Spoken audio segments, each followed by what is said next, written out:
more times than God in the Bible, and the YouTubers, here's the fucking heroes of the internet, right? Is the YouTubers are going through and forensically unredacting it based upon poor redaction clues, right? Sorry, you're hot micing, pro? For example, they'll have, left the serif of an S, right? Just barely visible, 2 or 3 pixels is all you need type of thing. And then you can start doing, pattern matching against that with length matching and all of that, and start narrowing the list of what name could this be, right? Based upon font analysis. And yeah, it's amazing, right? They are literally unredacting it. So do they, to your point, any sort of proper redaction is going to try to obfuscate the string length?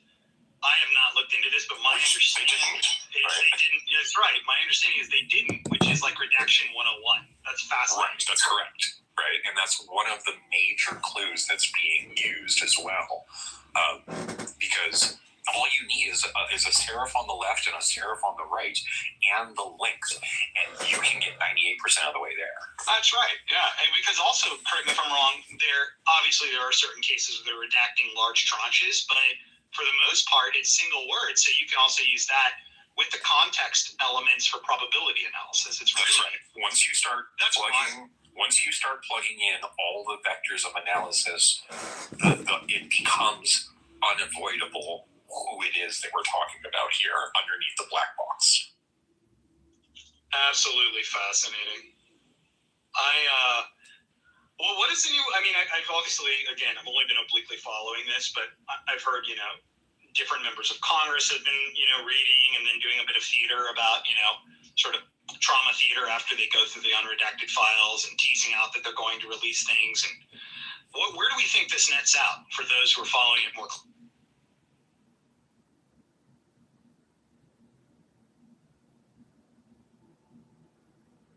I mean, it's hard to say, right? Pam Bondi just went went before Congress today or something, and got fucking roasted left and right for doing a shit job of it. That's one thing that's happened.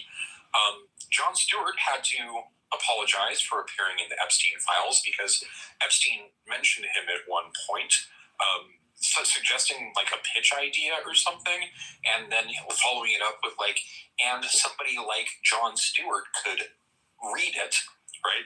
And Jon Stewart, upon reading this, got pretty indignant. He was like, someone like Jon Stewart or the Jon Stewart? Is this an audition or am I getting the job?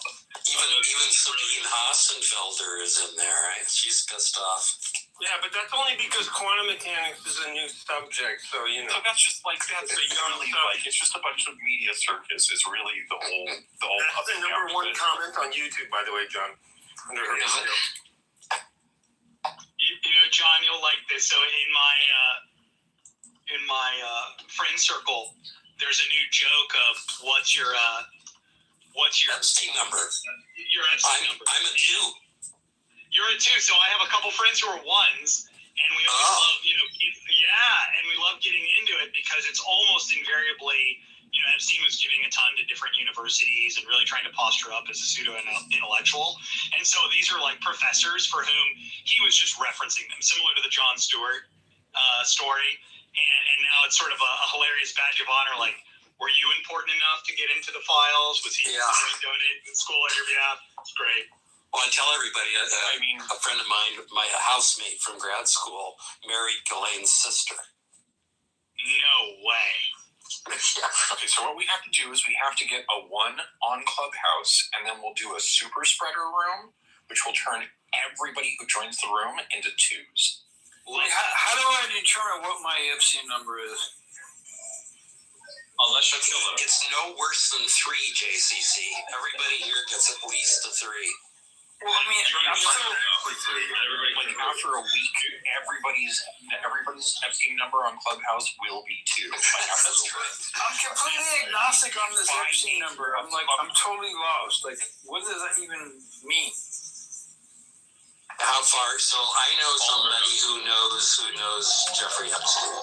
Oh, see, I'm totally off. I don't know anybody. Kevin Bacon. No, you know somebody who knows somebody who knows. No, you know somebody who knows. I mean, 2 and 3. You know Michael, who knows a number 1. Oh, shit. Really? Okay. I mean, Yeah, no, we're all 3s at this point. What I'm saying is, you're all 3s now. You're welcome. Yeah, You're we're all welcome. Right? I've made So you we have to get Michael, I don't know you. on here. I don't know you, Michael. Spread, right? That'll make everybody 2. So is the number like your number like your steps of separation away? That's exactly Yeah. Michael is friends with somebody who is friends with Epstein, and I have been in a clubhouse room with Michael, which makes us Epstein number 2. And so I have been in a clubhouse room with Michael, which makes my Epstein number 3. Wait. I get you now. Okay. Wait. Not friends with someone who is friends with friend. Friends with someone who is directly in the files. In the files, right? In the files. In the files. You might have to be. It might have to be being on Epstein Island, right? Yeah, it's That's not a right. friend either. It's something to know. That's right. Know them. There's no friend condition. That's right. But if you really wanted to up it to that level, I have no idea what my score is in terms of that. But living where I live and in the city I live, there's no way I'm anything less than a 3. Just by dint of where I work and the city You I'm go, in. girl. So everybody at minimum here is a 4 to the island and is a 3 to the files. So you're welcome. You can almost see the interior of the plane, can't you?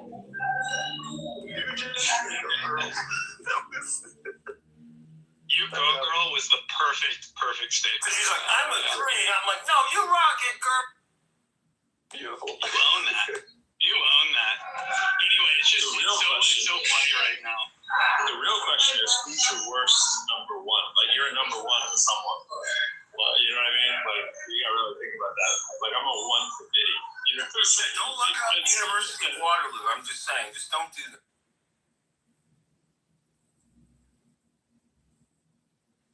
I'm like, say where the Nazis were involved.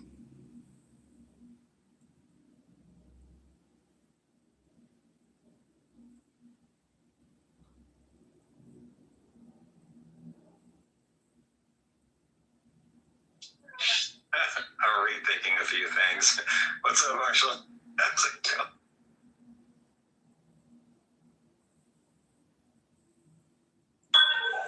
Hey, I have a stark realization I just think to kind of like everybody about that.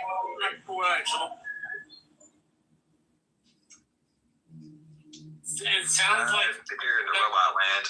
Fisher for Kevin Bacon, but Epstein related. All I got was Kevin Bacon and Epstein related. Yeah, no, it's a 6 degrees of separation for Kevin Bacon versus the connection to Epstein. So that's what he's saying. Exactly. Hey, anybody who's ever been faculty or has ever taught before, all love a student. And I was just thinking about the fact that when you're an adult, when you're a dad, you don't really have days off, right? Because if you have a day off, it doesn't have a day off. Well, you don't really have a day off, right? But I was rethinking this whole strategy today, and I realized the only days off that I really have off that aren't holidays is when my son's school has a day off. Then I actually don't have to get up in the morning. So my schedule revolves around him. Comes to realization, I'm looking at the wrong calendar. Right all my days off. These days off. I don't know if anybody has one, but I'm so excited. My son has tomorrow off, Friday off, and Monday off. Now Monday, we both have Monday off. So it doesn't really count. But having to work tomorrow myself, but not having to get up at 7 o'clock in the morning to try to wake and sleep in. Such a great realization. I didn't even think of that. I get to sleep late. I just want to share that. Dude, listen.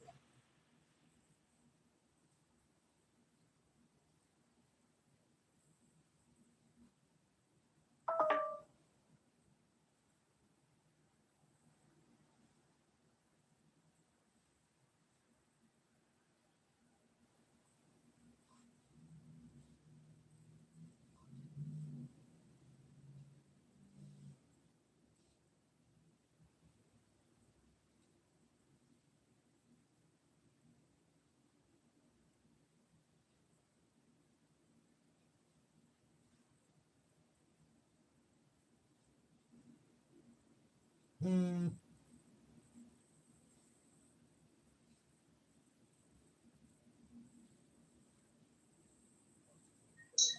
how's your Wi-Fi? You got it? I think so. Hopefully.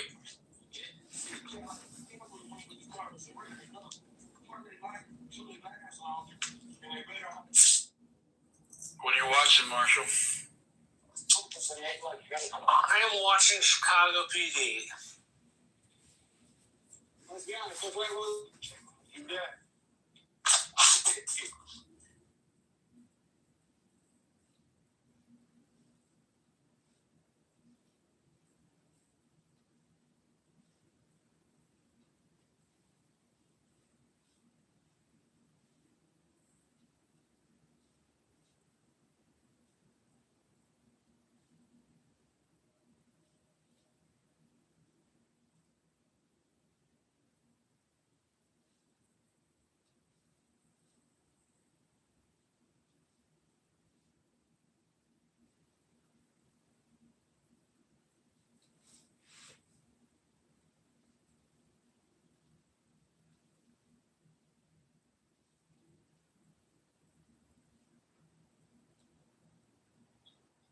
Marshall, you watching any of that Pam Bondi stuff?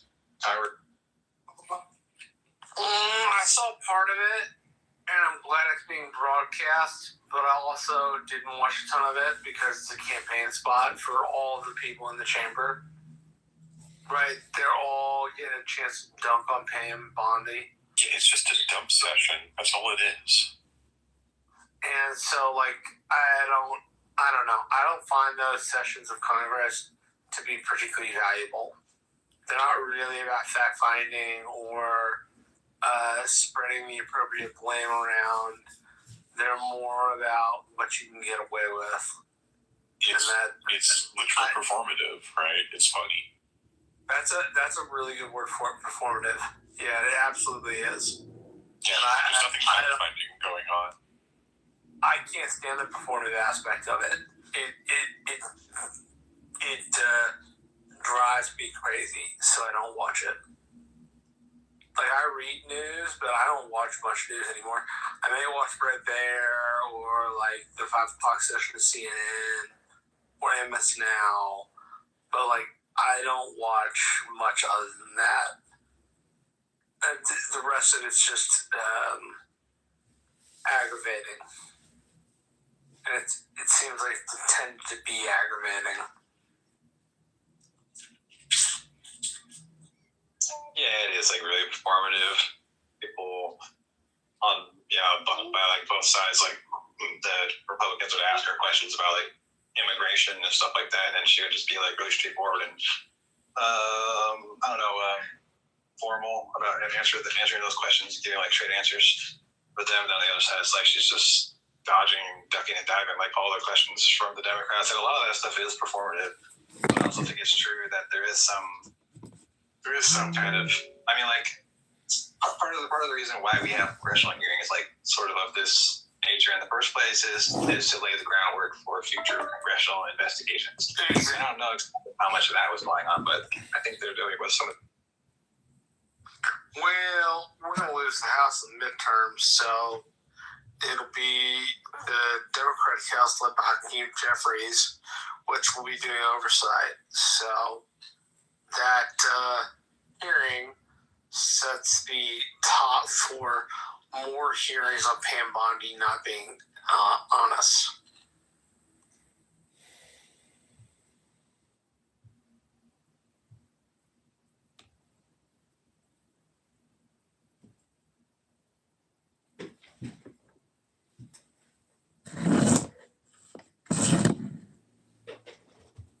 So is there another is there another country that has a playbook of like what to do when your executive branch like fucking takes over, like the 2 other pillars of your government like aren't successfully keeping one of them in check? You know what I mean?